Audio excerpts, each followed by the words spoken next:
सीमा नहीं है। हम अपने को नहीं देख पाए हैं, इसीलिए हम हाड़ मांस की सुंदरता को देख देख करके खुश होते हैं, प्रसन्न होते हैं, प्रभावित होते हैं। श्रीमदाद्य शंकराचार्य ने लिखा, नारिस्तन भर नाभि देशम मिथ्या माया मोहावेशम एतन मांस वसाद विकारम पुरुष विचिंत्य बारंबारम। स्त्री के शरीर को देख करके पुरुष प्रभावित हो जाते हैं। श्रीमदाद्य शंकराचार्य कहते हैं, उस स्त्री के शरीर में है क्या, थोड़ा सा गहराई से तो देखो। एतन मांस वसादि, मांस है, वसा है, हड्डी है, खून है, मल है, मूत्र है। थोड़ा सा गहराई से देखो शरीर को, उसमें है क्या। एतन मांस वसादि विकारम, हे मनुष्य पुरुष विचिंत्य बारंबारम, इस पर चिंतन करो, बारंबार चिंतन करो, आखिर है इसमें क्या। हड्डी मांस चमड़ा खून के अलावा इसके अंदर में है क्या। जो भी अंग देखते हैं उस अंग में इसके अलावा है क्या।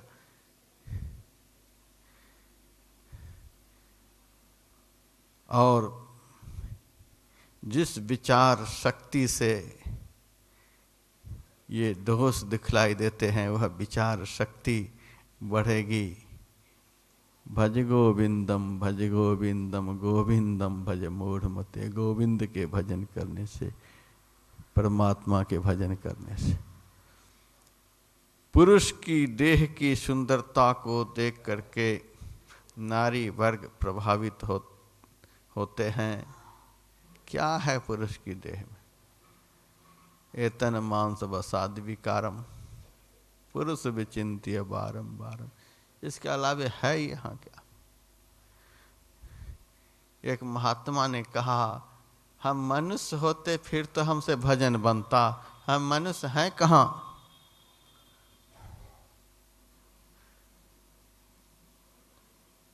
जैसे कुत्ता के सामने एक थाली में खीर रख दी जाए और एक थाली में मांस रख दी जाए,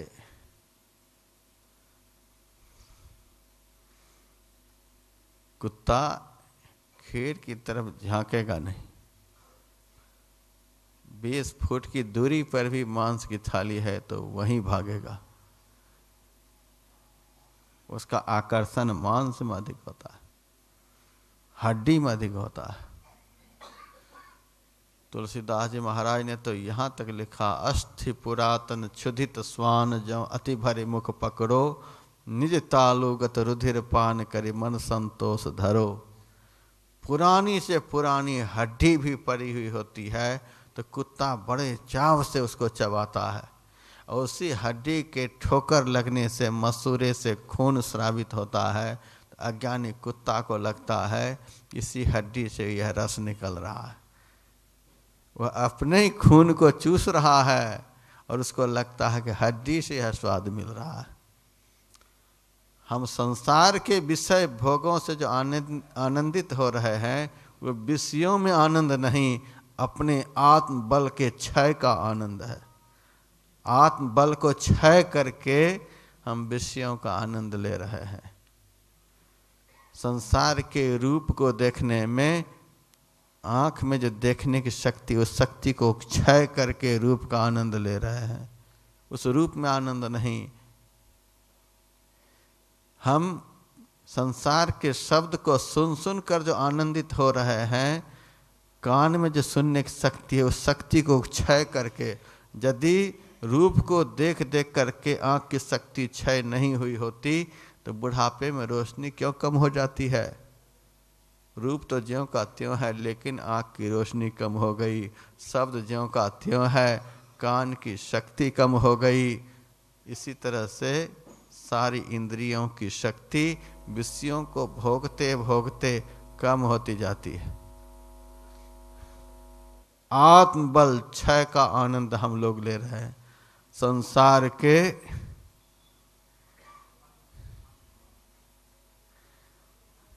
विषयी लोग, उठा लो कोई बात नहीं,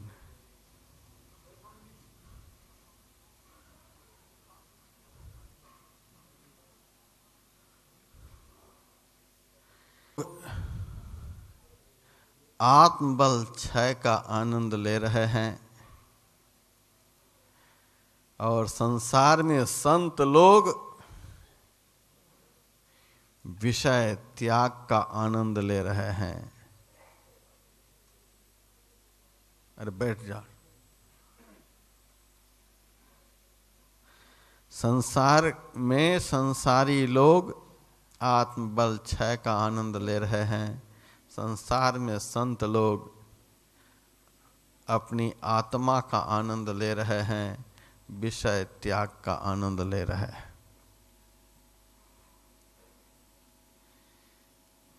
तो कुत्ता को जैसे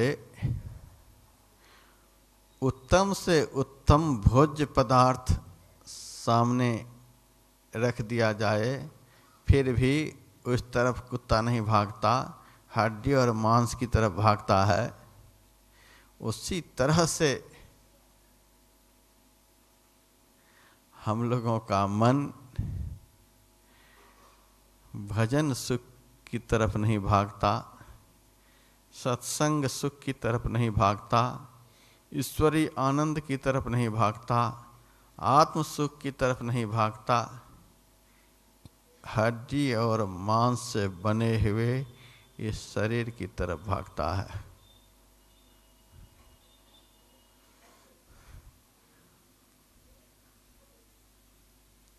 थोड़ा सा विचार करके देखें इस संसार में है क्या। पुरुष विचिंत्य बारंबारम, हे संसार के लोगों, इस संसार के समग्र पदार्थों के ऊपर विचार करके देखो, इसमें है क्या, इसमें क्या वास्तविकता है।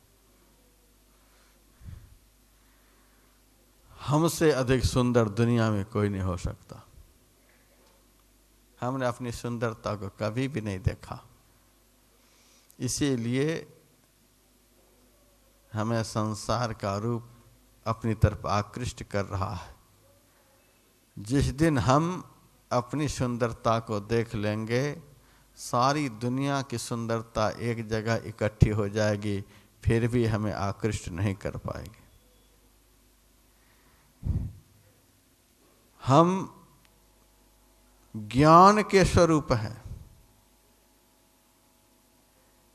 हम जिस दिन अपने स्वरूप को देख लेंगे, जिस दिन हम अपने को देख लेंगे, दुनिया का कोई भी ज्ञान ऐसा नहीं जो हमें प्राप्त नहीं हो जाएगा, जिसका हम अनुभव नहीं कर लेंगे। सारा ज्ञान हमारे में, सारी सुंदरता हमारे में, अजरता अमरता का गुण हमारे में, धनवत्ता का गुण हमारे में। इस आत्मा से बढ़कर धनी भी कोई नहीं हो सकता। जब तक यह आत्मा शरीर में रहती है तभी तक हमें कोई धनवान कहता है, हमें कोई पुत्रवान कहता है, हमें कोई विद्वान कहता है। जो कुछ भी कहता है, इस शरीर में आत्मा के रहने पर ही, शरीर से आत्मा के निकल जाने पर कितना भी धन हो, लेकिन उस शरीर को सब कोई मुर्दा कहेगा। यह नहीं कहेगा कि यह बहुत धनवान मुर्दा है, यह बहुत सुंदर मुर्दा है, यह बहुत ज्ञानी मुर्दा है। अब उस शरीर के साथ कोई भी विशेषण नहीं जुड़ेगा। यह ब्राह्मण मुर्दा है, यह कसाई मुर्दा है। आत्मा के निकल जाने के बाद बस एक ही उपाधि, इस देह की मुर्दा, इसके अलावा कुछ नहीं। इससे सिद्ध होता है कि मेरे रहने से ही इस शरीर में रहने वाला धनवान कहलाता है, विद्वान कहलाता है, कुछ भी कहलाता है, इस आत्मा के रहने पर ही इससे सिद्ध होता है कि आत्मा ही सब कुछ है और यह शरीर संसार कुछ भी नहीं है। इस आत्मा के अंदर जो चाहना होगी, कैसी चाहना होगी। कोई भी करोड़पति व्यक्ति कभी ऐसी चाहना करता है कि मैं लाखपति बन जाऊं? नहीं नहीं, करोड़पति जब भी चाहना करेगा तो अरब की, कम से कम करोड़ तो रहे ही, यदि हो तो अरब हो जाए। जो जिस स्तर में होता है उस स्तर से ऊपर उठना चाहता है, वो अरबपति बनना चाहेगा, अरबपति खरबपति बनना चाहेगा, नीचे की तरफ कोई नहीं जाना चाहता। आत्मा नित्य है, शाश्वत है, अजर है, अमर है, ज्ञानी है, सब कुछ है। इसीलिए इस आत्मा के अंदर जो चाहना है अपने से भी अधिक रूपवान की, अपने से भी अधिक ज्ञानवान की, अपने से भी अधिक सौंदर्यवान की, अपने से भी अधिक बुद्धिमान की, अपने से अधिक की चाहना। आत्मा से अधिक क्या है?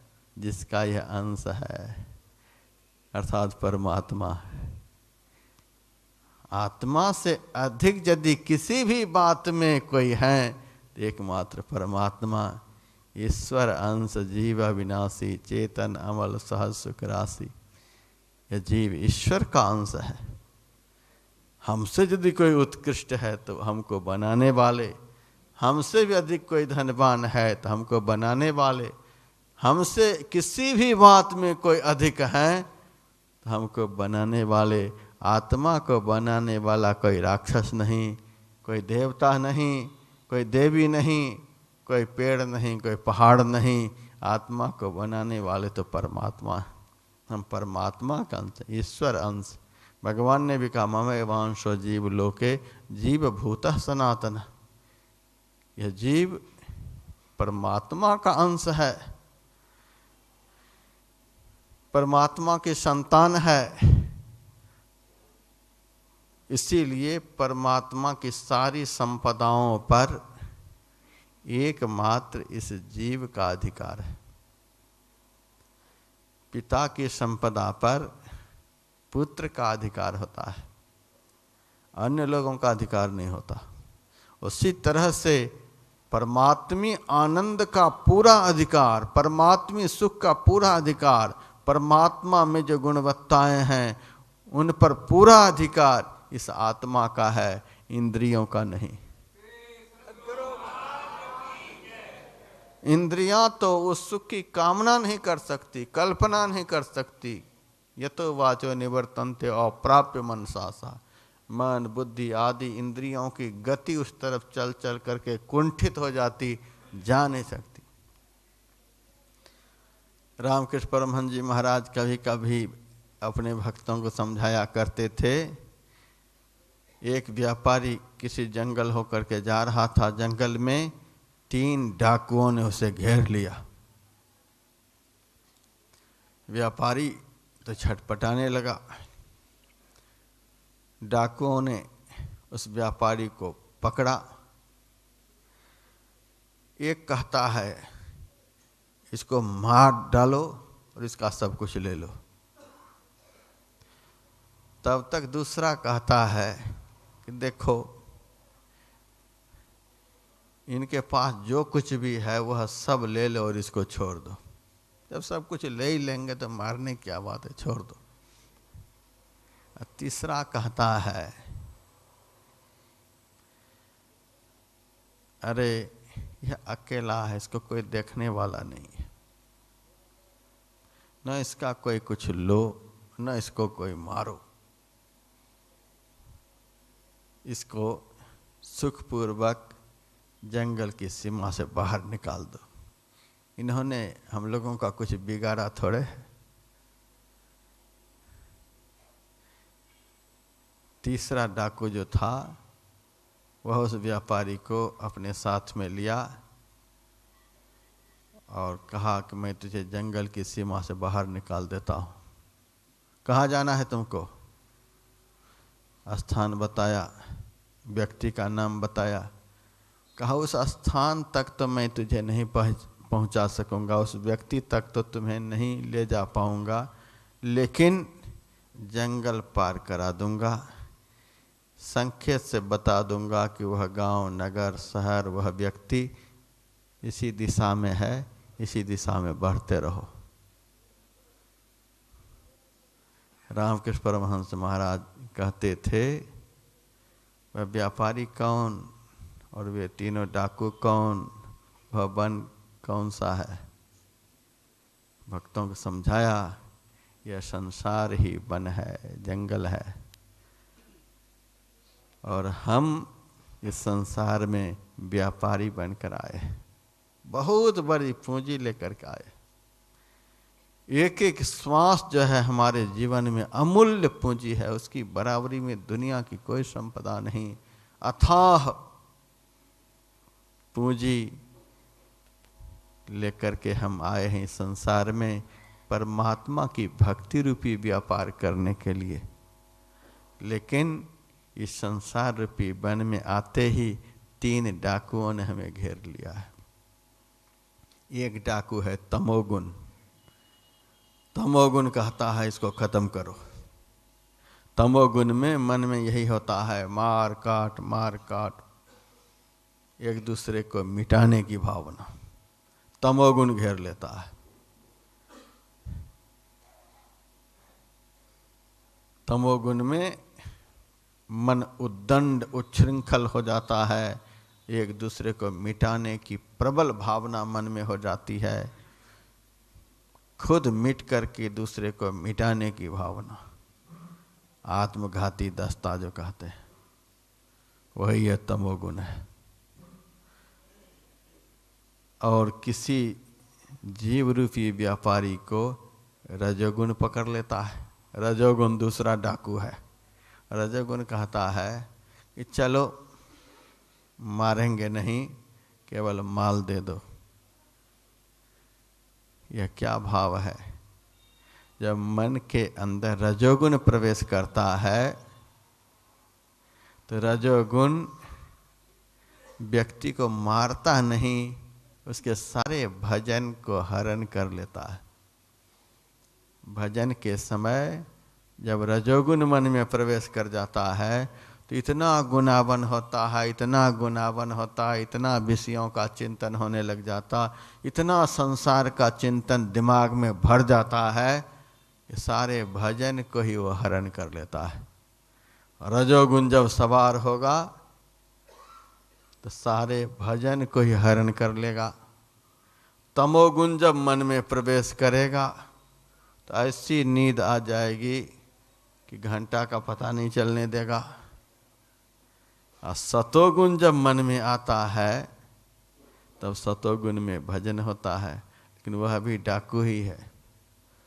सतोगुण परमात्मा से मिला नहीं सकता, लेकिन जिस रास्ते पर चलने से परमात्मा मिलते हैं उस रास्ता को दिखला सकता है।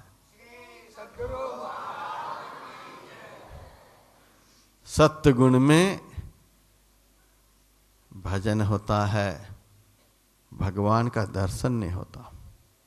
भगवान का दर्शन करने के लिए तो त्रिगुणातीत होना पड़ेगा। निस्त्रय गुण्यो भवार्जुन। अर्जुन तो निस्त्रय गुण्य हो जा, गुण से रहित हो जा, क्योंकि ये गुण जो है वह बंधन है। लेकिन सतोगुण ऐसा बंधन है जो परमात्मा से बांधता है, अलग नहीं करता है, लेकिन परमात्मा तक पहुंचा नहीं सकता, क्योंकि ये बंधन है। निर्बंध परमात्मा तक यह गुण पहुंचा नहीं सकता है। तो कोई भी इंद्रियां परमात्मी आनंद की अधिकारिणी नहीं है, क्योंकि परमात्मा की संतान यह आत्मा है। परमात्मी आनंद को भोगने का पूर्ण अधिकार इस आत्मा को है।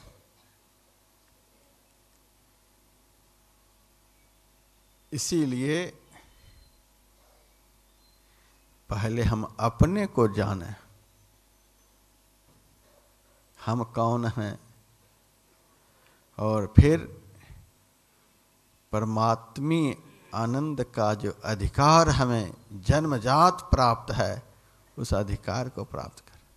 हमें तो जन्मजात परमात्मी आनंद को पाने का अधिकार है, जन्म ही लिया है उसी आनंद को पाने के लिए। जन्म ही लिया है परमात्मा सुख को पाने के लिए, जन्म ही लिया है परमात्मी ज्ञान को पाने के लिए। हमारा जन्म ही उसी के लिए हुआ है।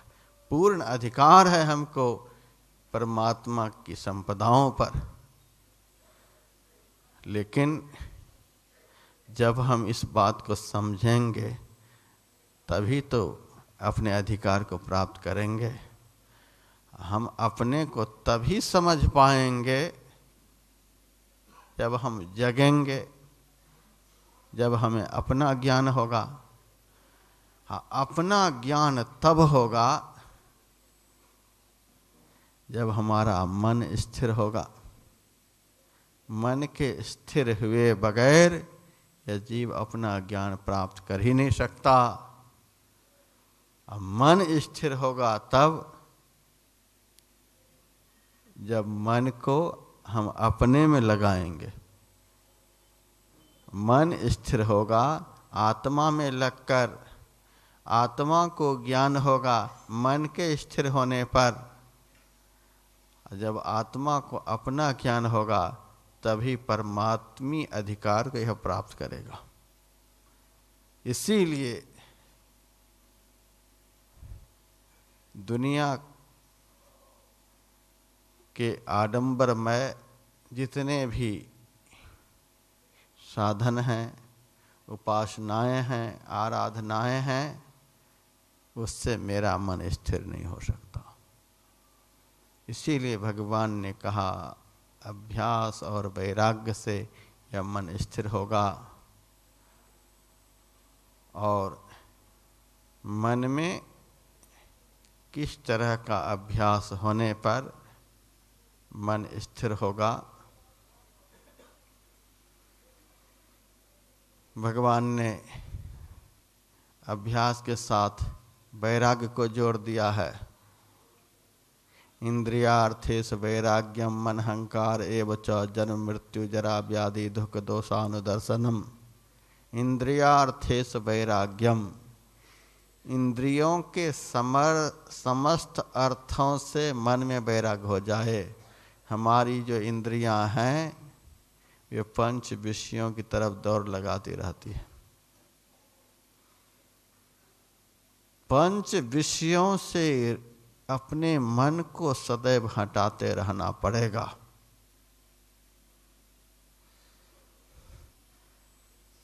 तो संत से पूछा गया कि महाराज आप कहते हो अपने मन को पंच विषयों से हटाते रहो, तो फिर आँख को क्या फोड़ लेंगे हम? संसार में रूप है तो देखना ही पड़ेगा, संसार में शब्द है तो कान से सुनना ही पड़ेगा, संसार का स्वाद लेना ही पड़ेगा, क्योंकि उसके बिना शरीर चलेगा नहीं। संत महापुरुष कहते हैं कि देखो, जहर दो तरह के होते हैं, एक प्राण घातक और दूसरा प्राण रक्षक। प्राण घातक जहर तो आम दुकानों पर मिल जाता है, लेकिन प्राण रक्षक जहर हर दुकान में नहीं मिलता। वह मिलता है किसी वैद्यराज के पास। उसी तरह से जिस विषय के सेवन करने से अभ्यासी का भजन मर जाता है, अभ्यासी की चेतना मर जाती है, अभ्यासी का ज्ञान वैराग्य भक्ति ये सब नष्ट हो जाते हैं, वे विषय तो संसार में मिलेंगे। लेकिन जिन विषयों के चिंतन करने से, जिन विषयों के ग्रहण करने से भजन जीवित हो जाता है, ज्ञान वैराग्य भक्ति ये जीवित हो जाते हैं, वे सात्विक परिमार्जित शोधित विषय संत रूपी वैद्यराज के पास मिलते हैं।